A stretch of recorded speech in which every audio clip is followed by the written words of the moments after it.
Bismillahirrahmanirrahim. Assalamualaikum warahmatullahi wabarakatuh. Hari ini kita akan belajar mengenai pengantar farmakologi dasar. Adapun tujuan dari pembelajaran ini yaitu mahasiswa mampu menjelaskan terkait dengan definisi obat, farmakologi dan ilmu yang terkait dengan farmakologi, serta dapat menjelaskan mengenai ruang lingkup farmakologi.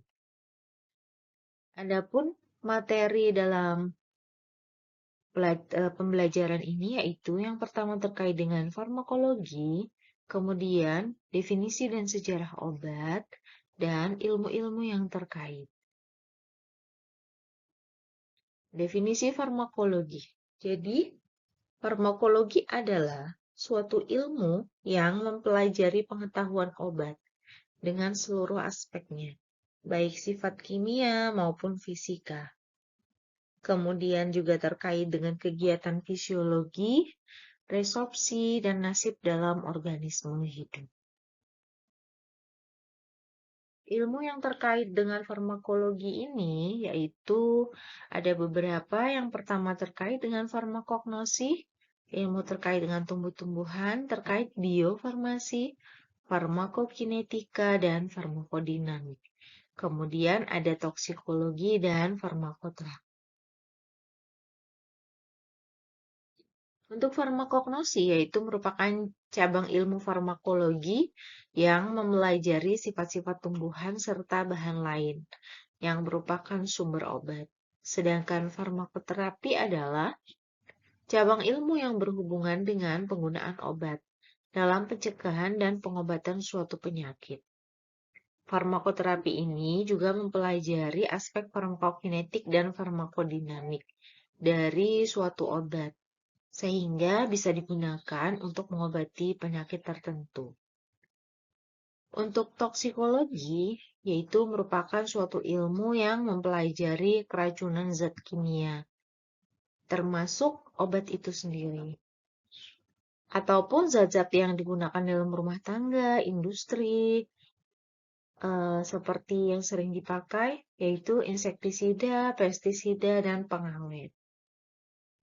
Dalam toksikologi ini juga mempelajari terkait dengan pencegahan, pengenalan, dan penanggulangan kasus-kasus keracunan.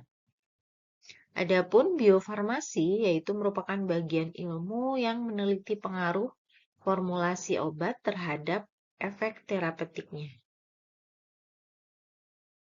Apa sih obat? Jadi obat merupakan senyawa yang digunakan dalam dosis tertentu yang bisa berfungsi untuk mencegah, mengobati, mendiagnosis penyakit atau gangguan, atau menimbulkan kondisi tertentu. Misalnya, bisa membuat seseorang menjadi infertil atau bisa melumpuhkan otot rangka selama pembedahan.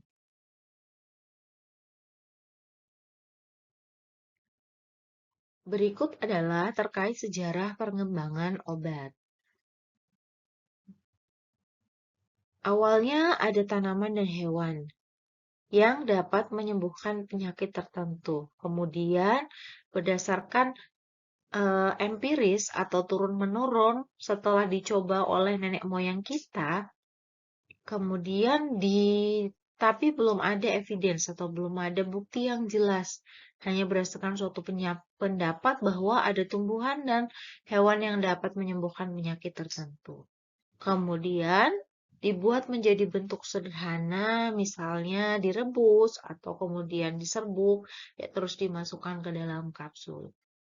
Kemudian setelah itu dilakukan isolasi zat aktif. Jadi dari tanaman maupun hewan yang dipercayai telah dapat menyembuhkan suatu penyakit tertentu, zat aktifnya diambil.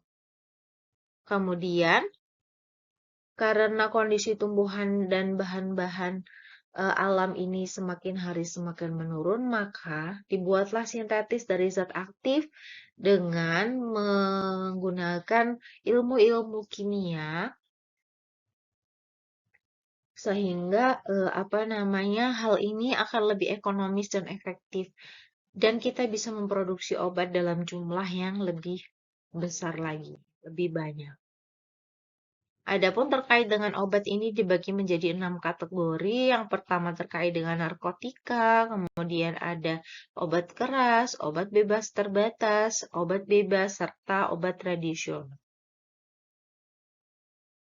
Obat bebas yaitu obat yang boleh dibeli secara bebas tanpa menggunakan resep dokter. Sedangkan obat bebas terbatas boleh diberi secara bebas tanpa menggunakan resep dokter, tetapi ada peringatan khusus. Kalau kalian memperhatikan semua obat yang memiliki lingkaran biru, maka ada informasi P nomor 1 hingga P nomor 6. Kemudian obat keras yaitu hanya boleh dibeli menggunakan resep dokter. Kemudian obat narkotika. Ini hanya boleh dibeli dengan menggunakan resep dokter dan harus hati-hati penggunaannya karena bisa menyebabkan ketergantungan. Adapun untuk obat tradisional ini dibagi menjadi 3. Yang pertama yaitu terkait dengan jamu dengan logo seperti daun, kemudian obat herbal terstandar, dan fitofarmaka. Jamu ini merupakan suatu obat tradisional, bisa dalam bentuk seduhan, bisa dalam bentuk pil atau cairan, yang berisi seluruh bahan tanaman yang menjadi penyusun jamu. Biasanya digunakan secara turun-menurun berpuluh-puluh tahun. Jadi ini apa namanya? Kemudian ada bukti keamanan dan manfaat secara langsung untuk kesehatan tertentu. Obat herbal terstandar yaitu obat tradisional yang disajikan dari ekstrak atau penyaringan bahan alam yang dapat berupa tanaman obat maupun binatang ataupun mineral. Ini lebih maju produksinya, kemudian dia ada bukti-bukti ilmiah, yaitu berupa penelitian preklinis, misalnya standar kandungan yang bahan berkhasiat, standar pembuatan ekstrak tanaman obat, kemudian standar pembuatan obat tradisional yang higienis, dan ada uji toksisitas akut maupun kronis. Sedangkan fitofarmaka merupakan bentuk obat tradisional dari bahan alam yang dapat disejajarkan dengan obat modern karena prosesnya telah terstandar, kemudian ada bukti ilmiahnya dan ada uji klinik terhadap manusia. Uji klinik ini dapat lebih meyakinkan sehingga dia akan yakin untuk penggunaan obat herbalnya di sarana prasarana di fasilitas layanan kesehatan. Adapun terkait dengan penggolongan obat di dalam terapi.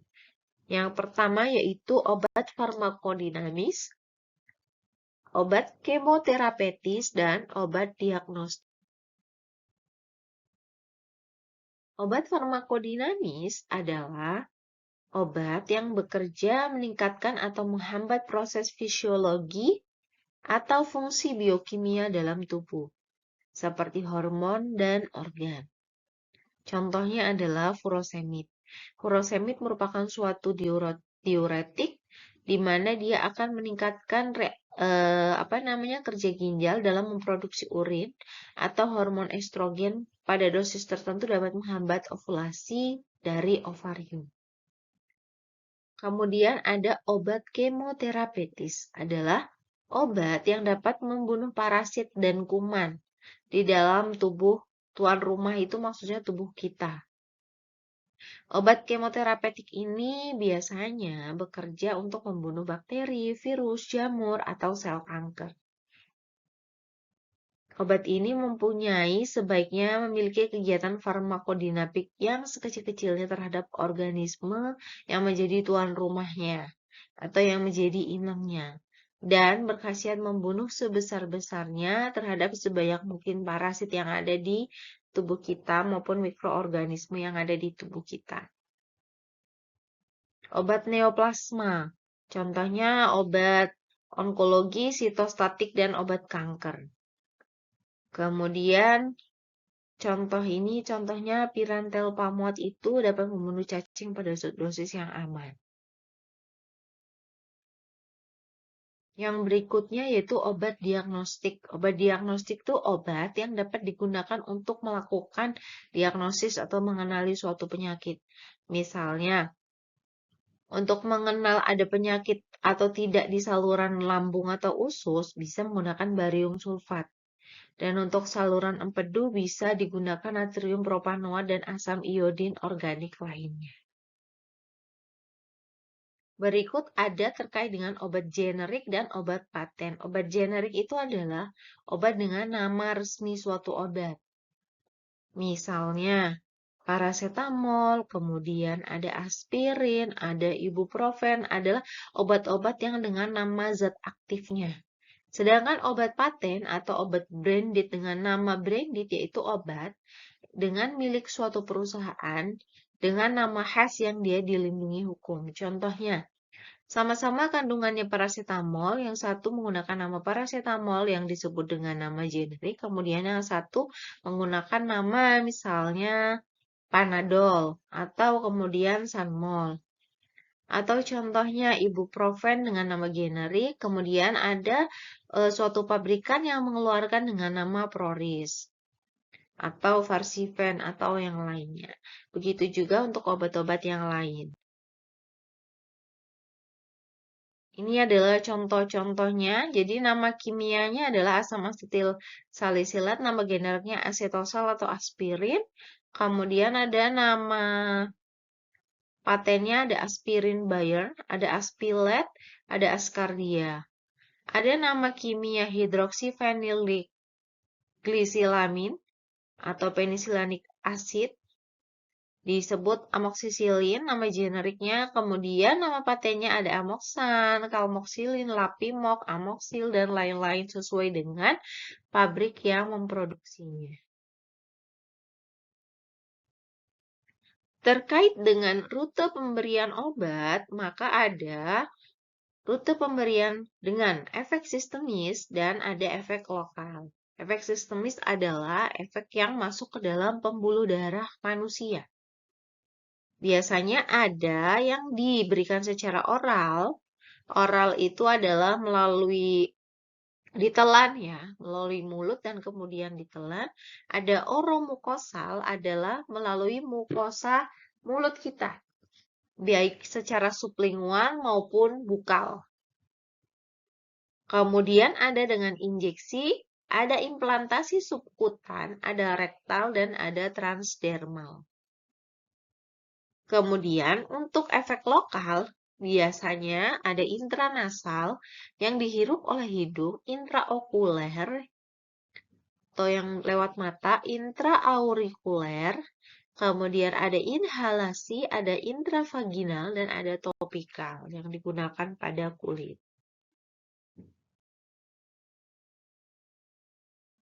Yang pertama kita bahas adalah terkait dengan oral.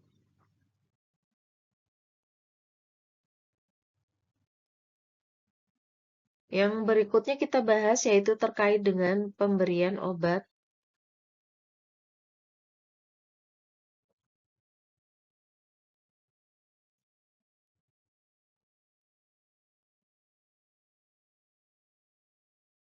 Yang berikutnya kita bahas adalah terkait dengan pemberian obat sublingual dan bukal. Obat ini diletakkan di bawah lidah atau sublingual atau di antara pipi dan gusi bukal, sehingga terjadi resorpsi atau penyerapan oleh selaput lendir ke dalam vena. Kemudian keuntungannya yaitu obat bisa langsung masuk ke peredaran darah tanpa melalui hati. Oleh karena itu, cara ini dipilih jika menginginkan efek yang cepat, misalnya pada orang-orang dengan serangan angina, asma, atau migrain. Kemudian akan tetapi kelemahannya kurang praktis jika terus-menerus digunakan dan dapat merangsang mukosa mulut. Dan ini hanya berfungsi atau berguna. Obat ini bisa diberikan jika obat itu bersifat lipofil. Lipofil itu adalah suka dengan lemak atau dia mudah larut dalam lemak. Karena mukosa kita adalah terdiri dari epidermis yang kemudian tersusun oleh lapisan-lapisan lemak. Yang berikutnya yaitu terkait dengan pemberian injeksi. Pemberian injeksi ini diberi secara parenteral, yaitu di luar oleh usus, alias kita bisa langsung menyuntikannya. Efeknya lebih cepat, kuat, dan lengkap. Biasanya digunakan untuk obat-obat yang rusak oleh asam lambung atau pasien yang tidak sadarkan diri atau tidak dapat menelan. Kelemahannya biasanya lebih mahal, kemudian kita bisa mengalami nyeri di sekitar area penyuntikan, kemudian sangat berbahaya apabila kondisi sediaannya tidak steril dan bisa merusak pembuluh darah atau syaraf jika kita menyuntiknya tidak di tempat yang tepat. Kemudian adalah obat dengan implantasi subkutan, yaitu kita memasukkan obat di bawah kulit. Biasanya untuk obat-obat berbentuk pelet steril. Atau yang sering digunakan itu biasanya implan untuk KB ya. Biasanya digunakan bisa dalam waktu yang sangat lama. Kalau implan KB itu ada yang 3 tahun, bahkan ada yang 5 tahun. Kemudian ada yang digunakan secara rektal. Rektal itu melalui anus, rektum atau dubur. Dia memiliki efek sistemik, jadi setelah dimasukkan dia akan terlarut dan kemudian akan langsung menyerap lewat mukosa rektal. Biasanya bentuk-bentuk obat yang digunakan secara rektal itu biasanya supositori. Kemudian apa ya? Ini baik sangat digunakan untuk orang-orang yang tidak dapat menelan. Kemudian yang membutuhkan efek yang cepat. Untuk transdermal, dia itu melalui permukaan kulit seperti kita menggunakan plester begitu. Dia obatnya akan menyerap secara perlahan dan kontinu masuk ke dalam sistem peredaran darah dan langsung masuk ke dalam jantung. Biasanya diletakkan pada bagian yang memiliki kulit yang tipis dan mengandung banyak pembuluh darah, seperti pergelangan tangan, di belakang telinga, ataupun dada. Transdermal therapeutic system ini merupakan suatu plester yang melepaskan obat secara berangsur-angsur dan teratur selama beberapa waktu dan langsung memasuki darah. Yang paling kita kenal sih biasanya ini ya, apa namanya, Petidin, Drogesic patch yang paling terkenal.